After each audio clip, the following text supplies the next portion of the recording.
Yaani anataka kwamba baba na baba itambulike kuwa familia, au mama na mama wanaishi pamoja itambulike kuwa ni familia. Kwa kubwa nadhani mtakuwa mnanielewa nasema nini. Na hivi basi kwa mtazamo wa jumla familia ni jumuiya ya watu inayojengwa juu ya upendo kati ya wanandoa, wazazi, watoto na jamaa wengine. Familia ya Kristo ni msingi wa maisha ya kijamii na kiroho. Yaani ndani ya familia ndio kitaru kinachotengeneza kanisa, kinachotengeneza taifa. Familia ikidhoofika, yaani ikakosa tunu zile ambazo familia inatakiwa iwe kama familia ya Kristo, basi tutapata taifa lisilokuwa na mwelekeo, lakini pia tutapata kanisa lisilokuwa na mwelekeo katika kumcha Mungu. Kwa hiyo familia ni nguzo ya awali kabisa, ni kitaru cha pekee kabisa katika kutengeneza jumuiya ya watu.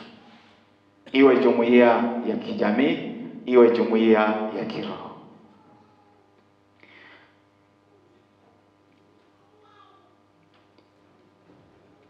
Na hivyo basi, kama nilivyosema, jumuiya ya watu inayojengwa juu ya upendo kati ya wanandoa, wazazi na watoto na jamaa wengine inaitwa familia. Lakini pia familia ya Kristo ni msingi wa maisha ya kijamii na kiroho, na ina jukumu muhimu katika kutekeleza mpango wa Mungu kwa wanadamu. Familia ina jukumu la kutekeleza mpango wa Mungu kwa mwanadamu. Mwanadamu, Mungu ana mpango gani kwa mwanadamu?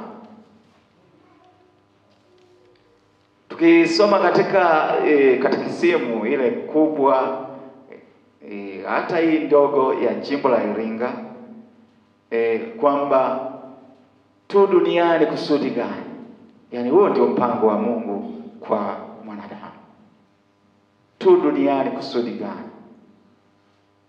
Tu duniani, watoto hawapo hapa, wako shule, lakini tuko duniani ili tuweze kumtumikia Mungu, tumpende, tumtumikie Mungu, na mwisho tufike wapi? Mbinguni. Kwa hiyo huo ndio mpango wa Mungu kwa mwanadamu. Sasa familia imepewa jukumu la kutekeleza mpango wa Mungu kwa mwanadamu. Yaani familia ina wajibu wa kufanya wale wanafamilia waweze kumpenda Mungu, waweze kumtumikia Mungu, na mwisho waweze kuungana na Mungu baada ya maisha haya. Ndiyo jukumu la familia. Linatekeleza mpango wa Mungu kwa mwanadamu.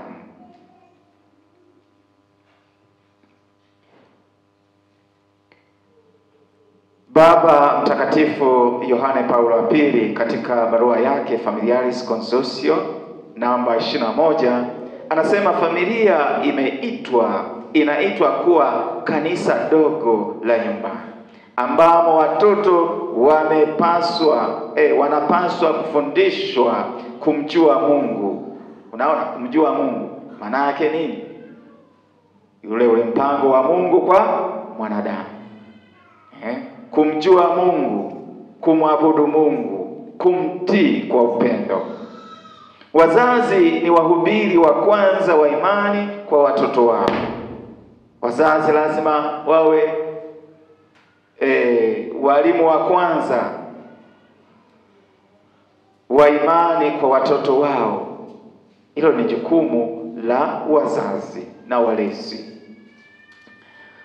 Wanapaswa kuwa mashahidi wa imani kwa matendo na si kwa maneno peke yake.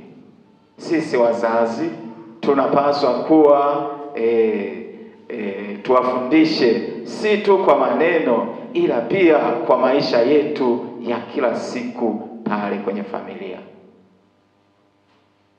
Maisha yetu ya kila siku basi iwe ni shule kwa watoto wetu, kwa wale ambao wako chini yetu.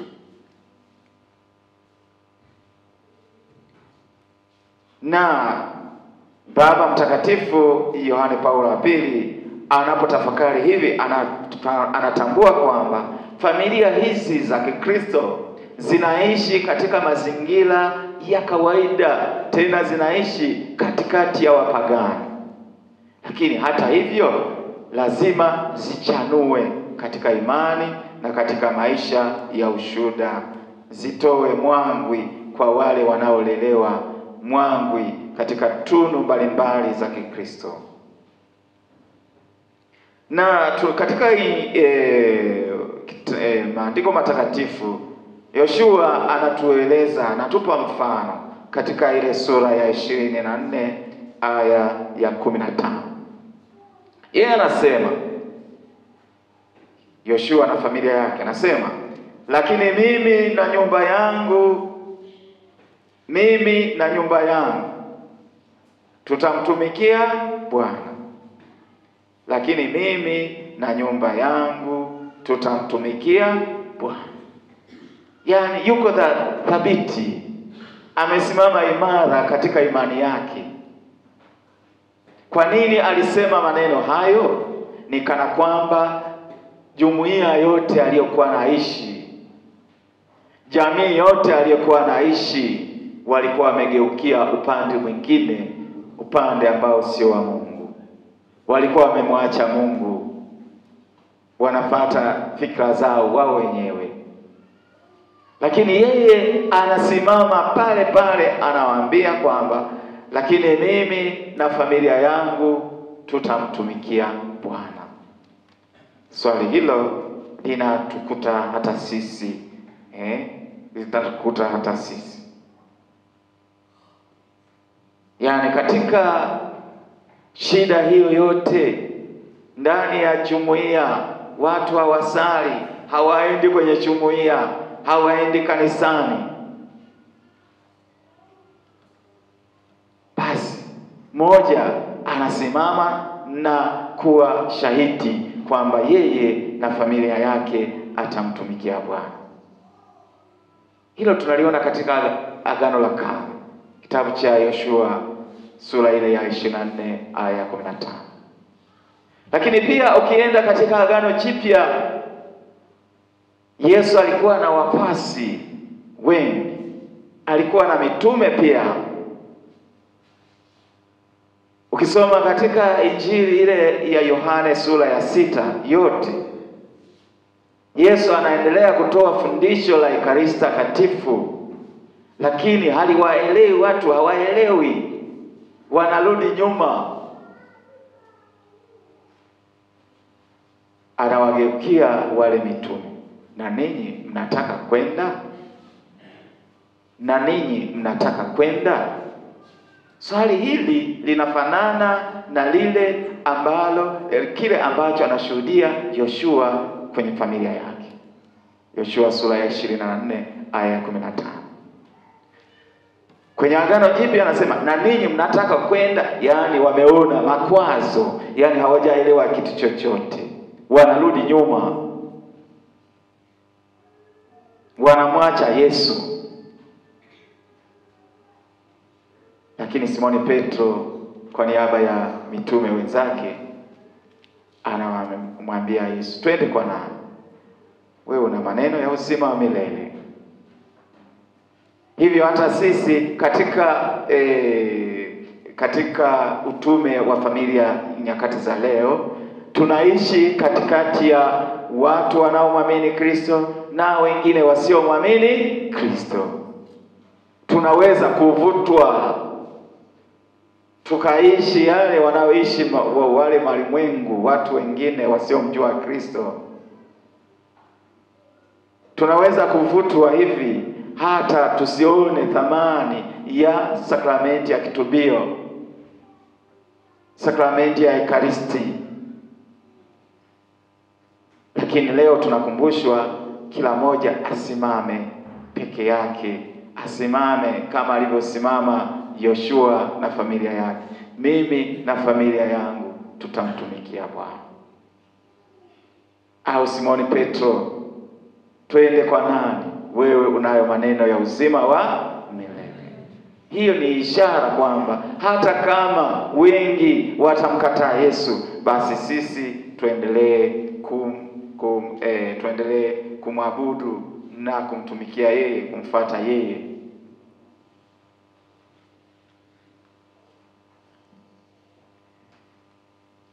Lakini pia familia ni shule ya maisha. Shule maana yake ni tunajifunza. Nikitaka kujua kwamba familia gani wana upendo au hawana upendo, yaani nachukua watoto wadogo wadogo kama hao. Nasema kila familia mlete watoto wenu, nitacheza nao siku nzima. Kama tunakula pipi, tutakula pipi. Kama tutalukaluka, tutalukaluka. Kama tutatengeneza nyumba chini ya ardhi, tutatengeneza nyumba chini ya ardhi.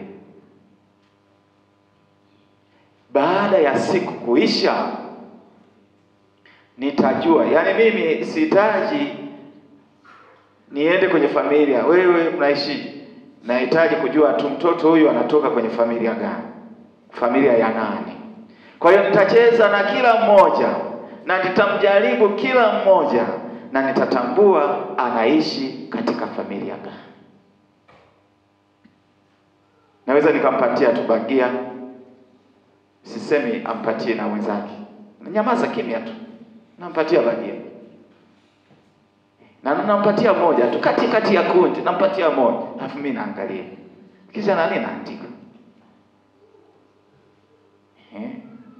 Alafu nasema, haya, wagawie wenzako. Kataanza kugawa. Mwishoni mimi nitaangalia, andazi kubwa limebaki wapi? Kwake au kwa wenzake? Nitaandika. Baada ya siku majaribio hayo mengi, nitajua familia anayo toka huyo mtoto. Familia ni shule ya familia ni tumeambiwa familia ni shule. Shule ya maisha. Familia ni shule ya maisha. Kwa hiyo tunu nzuri tuwaelekeze watoto wetu. Kadiri tunavyowalea vizuri, tunavyowafundisha yale yanayotakiwa kuishi, ndivyo baadaye watakavyo itetea imani wao wenyewe. Wataishi hivyo. Kwani hivi mtoto nampatia sadaka, kwani mtoto anatafuta hela? Mtoto anatafuta hela? Hatafuti hela. Kwa nini nampatia hela aenda katoe yeye mwenyewe? Na anaelewa kabisa hii hela hii, yaani hela hii nisingetoa sadaka, hii hela hii ningepata bakia. Anajua lazima afikie hatua hiyo kwamba hii hela hii ina thamani ya kununua bagia, lakini namtolea Yesu. Hayo ndio malezi. Anaendelea kulelewa hivyo. Anaendelea kulelewa hivyo. Baadaye unakuta ni mtu mzima ambaye analitegemeza kanisa. Tukisema jamani, mwaka huu kuna uaskofusho, basi moyo wa majitoleo unakuwepo. Mwaka huu kuna upadilisho, tena kijana kati ya mashemasi ambao tunao mwaka huu, shemasi moja ni wa kutoka parokia yetu, ni mwanetu. Tumepanga bajeti hii, kila moja basi ajitoe kwa ukarimu. Inakuwa inaeleweka kwa sababu hajaanza kufundishwa leo, alianza kufundishwa tangu zamani katikati ya familia yake. Hayo ndiyo malezi ya Kikristo.